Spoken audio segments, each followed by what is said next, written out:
What's up everybody, Matt Maran here for another car review. This is of course the 2019 Kia Sorento SXL all-wheel drive. Huge thanks to Kia for providing me with this very nice refreshed Sorento to review for you guys today.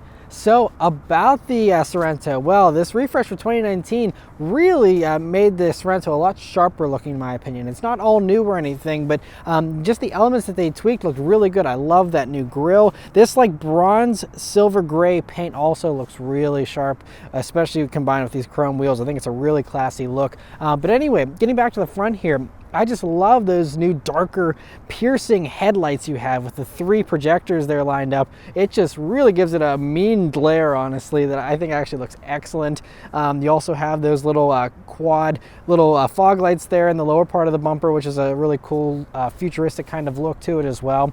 And overall, I think it's really just looks so much nicer up front than it did in the past. And coming down to the sides, like I said, you have these chrome 19-inch wheels here on the SXL trim. You also see an all-wheel drive badge there on this side. And this one also is the V6. That's another thing that comes with the SXL, is you get the V6 engine instead of the smaller engine. And it looks good from the sides here, your typical SUV shape. Going out back, you have again some nicer tail lamps that are a little sharper now with more individual LED elements there within them that look a little classier and a little more high tech. Otherwise, you have some nice chrome trim and some other slightly more aggressive looks to the lower part of the rear bumper there, and looks pretty good in the back as well. So overall, I think it's a really nice refresh here for this Sorento to really make it look a lot sharper for 2019. Right, so the interior here of the 2019 Sorento SXL, well, it's very nice here in this top level trim. First off, you have these seats which have this really nice like quilted pattern to the perforation. It's obviously not actual stitching, it's just the perforation, but still gives it a classier look that I really like. And also the brown leather is beautiful, and it's also nice and soft and very supple feeling leather, nice expensive feeling leather. And anyway, these seats are just very comfortable for an SUV. Have a decent amount of bolstering too for an SUV. Obviously nothing too sporty, but I think they actually hug you in place pretty well here in my little bit of driving I've done so far. And they're pretty adjustable too with power lumbar, and they even have an actual thigh support extension here that's power as well, which is something you don't really see too often. And so that's a nice inclusion as well. And so overall, they're really great seats. Next is the steering wheel here in the Sorento, which is really attractive as well. I really love the stitching you have around the airbag cover here. You have some metal trim around here, or might be plastic, but looks and it partially feels like metal as well. And you have these little buttons here to control different things such as your audio or the gauge cluster there. And it just looks really attractive. Has a great 9-3 grip as well. Nice little 10-2 notches. I like the lighter stitching you have here on the wheel. Kind of spices it up a little bit as well. And overall, a great steering wheel. Next are the gauges here in the Sorento, which are partially digital, but it's a little disappointing. I mean, they're fine gauges. They have all the basic information in plain view, very easy to read, and nice large dials and stuff. But that whole middle portion is digital, but you wouldn't really know it without taking a close look at it, because it's just an analog speedometer there. Now you can scroll through and see a digital one there in the middle, but that middle display is still very basic, and just like anything else you get in any other Kia product, with a tiny little square screen in the middle where it'll just give you a compass, a couple basic readouts for trip information, and that's basically it. They could have filled that whole thing up with a smaller speedometer and have audio information and navigation directions or whatever. They could have done so much more with that. To have a huge screen and only have it show speedometer and trip information seems like a little bit of a missed opportunity in my opinion. But maybe they can add some stuff down the road in the future, but nice to have that digital portion nonetheless. And overall, still fine gauges. Coming over to the center of the dashboard here, right up top, you have the 8-inch infotainment screen that they have in these Kias, which is touchscreen, very easy to use, has Apple CarPlay, Android Auto, the same basic menu setup as any other Kia with this system, and it's good. I will say though, in a vehicle this large, it does seem a little small. Obviously, I mean, it's an 8-inch screen, it's plenty big enough, but it's just these days with screen sizes ballooning in vehicles, this does actually start to look a little dated, honestly, compared to some of the competition these days, but still very nice nonetheless.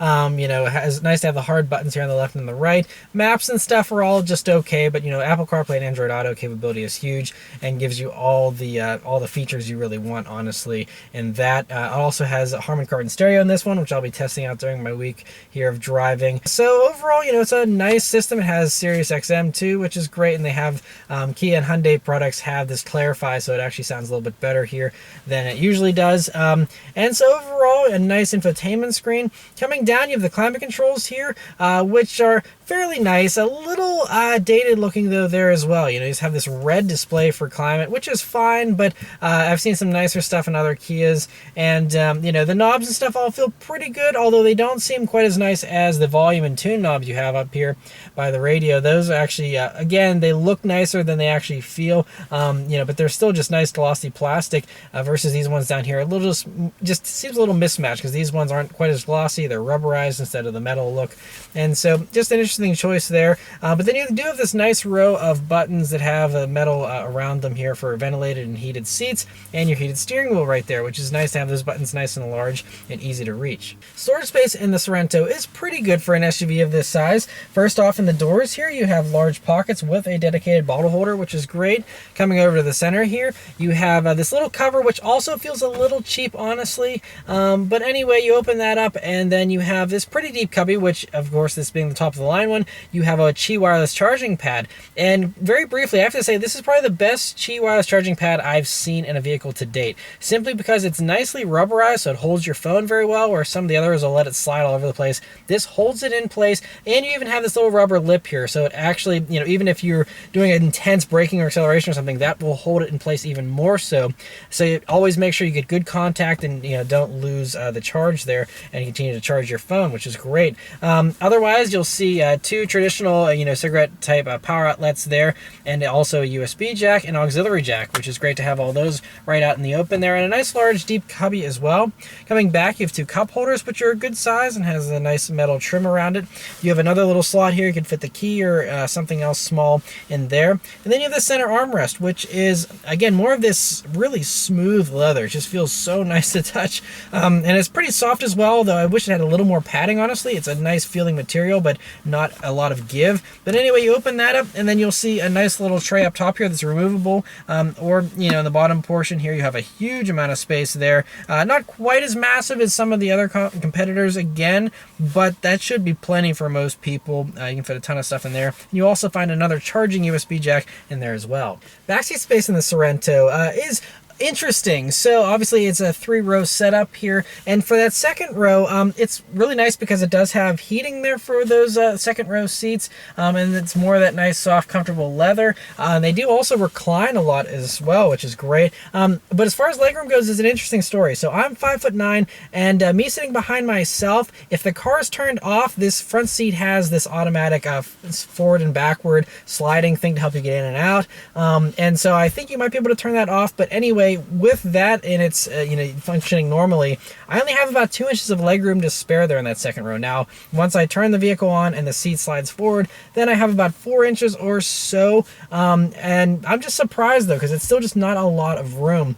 And that's with the seat slid all the way back. That second row can actually slide forward, so if you have shorter people that don't need as much legroom, that can give you a little more legroom there for the third row, but still is just not quite as roomy as some other vehicles, I think, in this segment as far as that second row goes. But it is still nice. You have a fold down armrest with 2 cup holders built into it. You also have bottle holders in the doors, and then you'll also see, looking forward here, an air vent, 2 air vents there, and then you'll also see a USB jack, a traditional cigarette type power outlet there, and then you'll also see an actual normal house current plug there, which is pretty cool as well. And so that makes up for the fact there isn't a second USB port back there like some other vehicles have in this segment, because you can just use your normal phone charger plug or whatever, and then you're fine, and very easy to convert that to a USB jack if you want.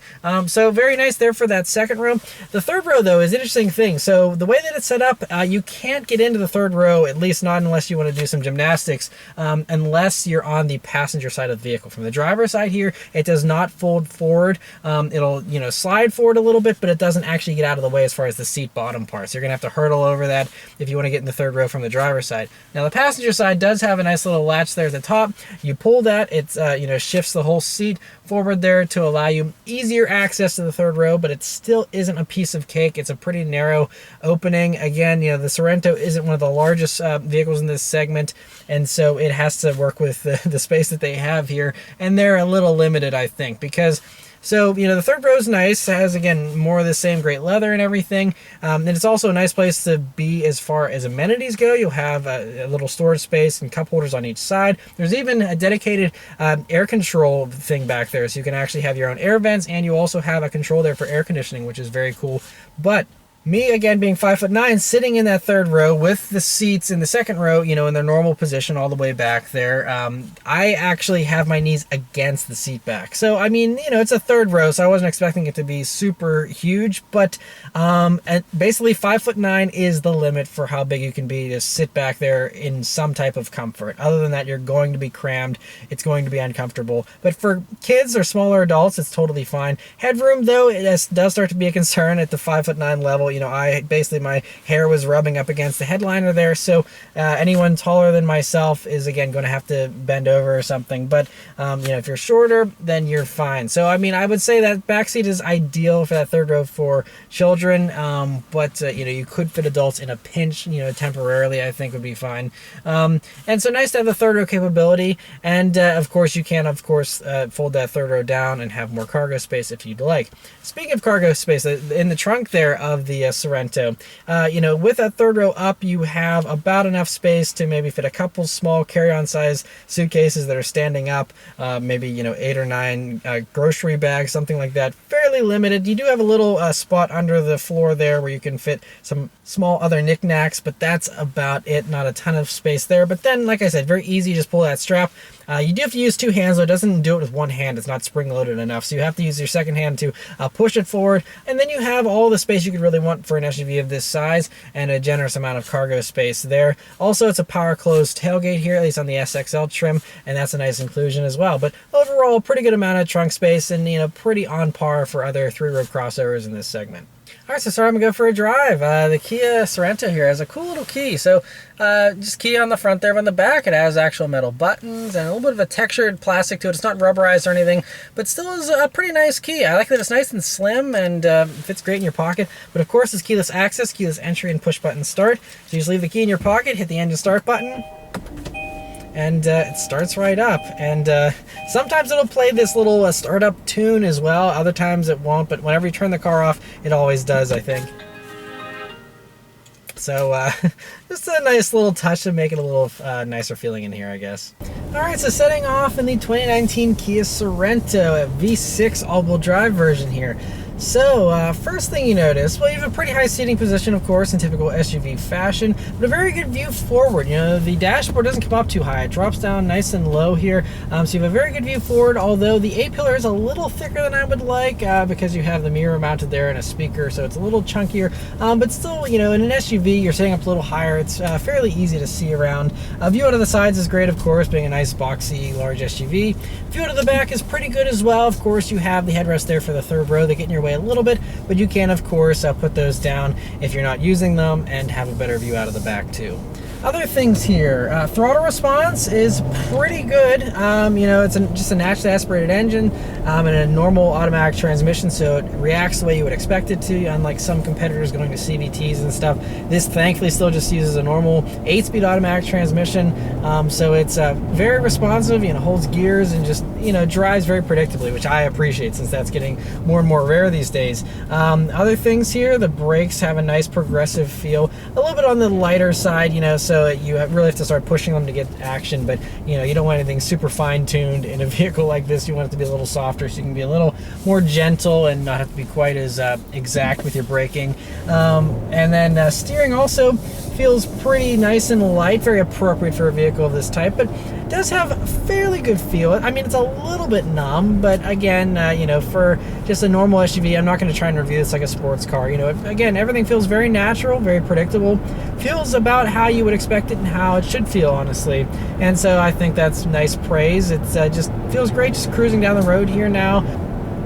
not too much wind noise. It's actually pretty quiet in here, a little more refined than I remember Sorentos being in the past. I think they've kind of worked on that and improved that over the years as well. The ride is, of course, very nice and soft as well. It's just a nice thing to cruise down the road in, you know. It's one of those vehicles, also because of its size. Now, it's easy to place in your lane, you know, for the most part. It's not overwhelming to drive if you're used to, you know, SUVs of this size. But I will say that it just feels like you're going slower than you actually are. You know, I'm going 40 and it feels like I'm going 25. Just, I guess because of just the way that, you know, the field of view is and stuff. It just, everything seems to be coming at you a little bit slower. And so it just makes for a very relaxed driving experience, which again is what most SUV buyers want. All right, so let's turn down onto this back road and see how it does. There actually is a sport mode, so I put it in that sport mode and let's see how it does. Responds pretty quickly, kicks down, and it pulls pretty strong. Oh, it's getting up and going pretty good. That's plenty quick for an SUV, a 3-row SUV. Very impressive. So this runs the 3.3 liter V6 engine, naturally aspirated here in the Sorento, and it does 290 horsepower and 252 pound-feet of torque. It'll actually get this thing going 0 to 60 in 7.5 seconds, which is, compared to some of the competition, is pretty quick. Some of them are, you know, over a second slower than 0 to 60 time. So this feels properly quick for an SUV of this type. You will not have any trouble merging onto the highway or anything like that.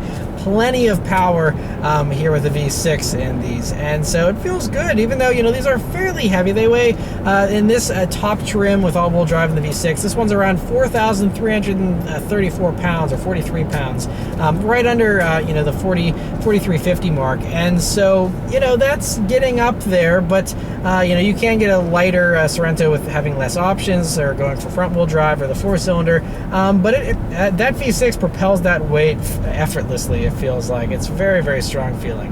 But at least in the sport mode here, this transmission is very responsive to just get up and go very, very well. We'll just try playing around with the transmission here too in the manual mode. And it's not particularly quick. So, you know, I'm not expecting it to have super quick shifts or anything. And of course, like I said, with most SUVs, you're better off leaving it in automatic mode.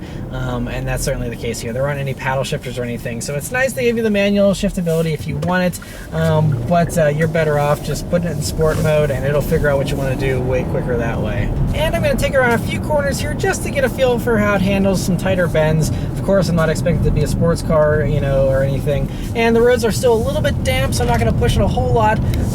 But it does feel fairly flat. I mean, you have a little bit of roll, and obviously you can feel the weight a bit, but you know, it's not bad. We're running a 235 wide Michelin all-season tires, you know, the touring style, nothing too sporty. And we're on 19-inch wheels though on the SXL, which I think certainly helps to give you a little less play, a little less sidewall than what you would get on some of the smaller wheeled Sorentos. And it feels, you know, good enough for an SUV. Again, you're not going to be going nuts in this thing, and so for what you're going to most likely be doing, you know, if you're driving at reasonable speeds like you would be in an SUV, I don't think you're going to be complaining about the handling. It doesn't feel sloppy or anything. It feels nice and tight, and you know, just has some lower limits like you completely expect. Cannot blame it for that one bit. I will say, you know, it's not quite as sporty in its handling as some competitors. For example, the Mazda CX-9 felt a little more sprightly. Also, the GMC Acadia was a little bit lighter. That was, I think, right around 4,000 pounds. So that also kind of made that feel a little more athletic. So if you have to have 3 rows, but you do want something a little bit sportier, I think there are some other options that might feel a little sportier. But again, no complaints here with this. This still feels way better than stuff like the Ford Explorer, you know, any of these other, especially a lot of the other domestic stuff, and also some of the other competitors that, you know, aren't really concerned about sporty driving whatsoever, and they're a little bit on the heavier side. They don't drive as nice around corners as this does. So I think this is a nice middle ground. You know, it's obviously not super sporty, but it's also doesn't feel sloppy or anything in any way. And so I think the handling's, you know, again, pretty good for a vehicle of this type, and for, you know, the type of driving you're going to be doing in this. I think it's completely pretty adequate. One thing I will say though about this engine is, it accelerates well, but it's also fairly quiet and subdued. When you're buying an SUV, you don't want some screaming engine or anything that's going to be super obnoxious. And this, when you stop on it, you get a little bit of sound, but it nicely fades away into the background. You don't really hear it at all whenever you're just kind of cruising around at normal speeds, which is really appreciated and kind of reiterates just how refined it feels in here with just how quiet and polished everything sounds. But yeah, so that's about all I can, glean here from the Sorento in my first few minutes of driving. But thanks to Kia, I'm going to have this vehicle for an entire week, so I'm going to drive around all week, and I'll come back and give you guys my final fuel economy, my thoughts on the pricing, anything else that I noticed during my week of driving as well. So after a week of driving, I managed to put 212 miles on the Kia Sorento in my time of driving, and unfortunately I wasn't able to do my final thoughts in the Sorento. But really the only other thing that I noticed about the Sorento during my week of driving it was the Harman Kardon stereo, which I said I would listen to and see how that sounded, and it sounded pretty good actually. So it wasn't mind-blowing or anything, but for the amount of speakers it has and the type of stereo it is, it sounded pretty good. And I think right in line with most of the competing stereo systems in this class for the most part. So that was pretty good. Another thing that was actually pretty good was the fuel economy in the Sorento. So in my 212 miles of driving, I averaged 19.1 mpg, which is pretty good considering these are rated at 19 miles per gallon in the city, 24 on the highway for a combined average of 21. Now I did do primarily city driving. There was a little bit of highway mixed in there, but usually in the winter here, I struggled to get even the city numbers, especially in SUVs. So for the fact that this, V6 powered SUV was hitting that city number during the winter time when there's a little more idling and, just stop and go traffic primarily for the driving, is actually pretty good. So I was pretty happy with that fuel economy, I think. And so that's one thing that was very impressive. One thing that isn't quite as impressive about the Sorento, though, is the pricing of the Sorento. And that is one thing that's a little bit of a disappointment. So, Sorentos start obviously much lower in the mid $20,000 range if you want one of the bare bones ones. But this one, as tested, was $48,020, just over $48,000 there, including destination. And so, if you configure one online, this one actually had a few additional dealer installed accessories. That's what pushed it from like the $47,500 that it usually is up to that $48,000 number. So it is a very nice vehicle. You have the Nappa leather, you have the wireless charging pad, the ventilated seats, the heated seats, all that type of stuff, heated steering wheel, all very nice to have. But at $48,000, there's a lot of steep competition that's at the same price point or even slightly less. Like I mentioned earlier in the video, the Mazda CX-9 handled a little bit better, and if you only need 7 seats like you get there in the Sorento, the CX-9, you can get a fully loaded top-of-the-line CX-9 for $46,500. So you save yourself about $1,500 over the Kia, and I would say the Mazda, in addition to handling better, actually has a much more luxurious interior that's near luxury car levels of quality, and it does also have a type of Nappa leather as well, but just a lot of the materials and stuff are a lot nicer than they are in the Kia. So I think the Mazda has a little bit of an edge there, and then there's also just other stiff competition. Everything, these are hot sellers, so all these companies make sure to price these very competitively. And for example, the Honda Pilot I just reviewed, again, a fully loaded top-of-the-line one, is actually the same exact price as the Sorento, and then you add in the destination price for the Honda, and it actually ends up being about $1,000 more. But for $1,000 extra, you get an 8-passenger SUV instead of 7. You get actually a roomier third row, an easier to access third row, and the Pilot's just a little bit newer than the Sorento. This being just a refresh of the Sorento, I think it's starting to show its age. I think some of the newer competition just has a little bit of an edge in some ways, and so I think once a completely new Sorento comes, they will address